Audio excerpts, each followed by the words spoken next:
Hola Dios, ¿cómo estás? No te veo, pero me han dicho que tú me ves, que me conoces y que me escucharás. Hoy vengo a ti, porque escuché que tú eres el dueño de la vida, que tu amor llega a cada uno de nosotros y que tienes soluciones para todos los problemas. No soy un experto en oración, pero intentaré explicarte lo que estoy atravesando. Dios, no estoy bien.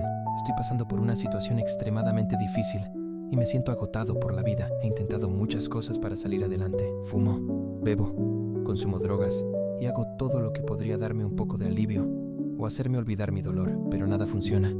De hecho, todo parece empeorar. Cada día, pensamientos oscuros me invaden y me pregunto si la vida todavía vale la pena. Por pura casualidad, escuché hablar de ti. Dicen que tú dijiste en tu palabra, vengan a mí todos los que están cansados y cargados, y yo les daré descanso. Prometes paz a quienes se acercan a ti.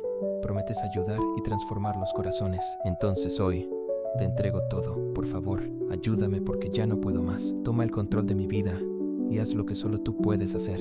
Gracias, Señor, por escucharme. Y gracias de antemano por tu ayuda. Elijo confiar en ti y esperar tu intervención.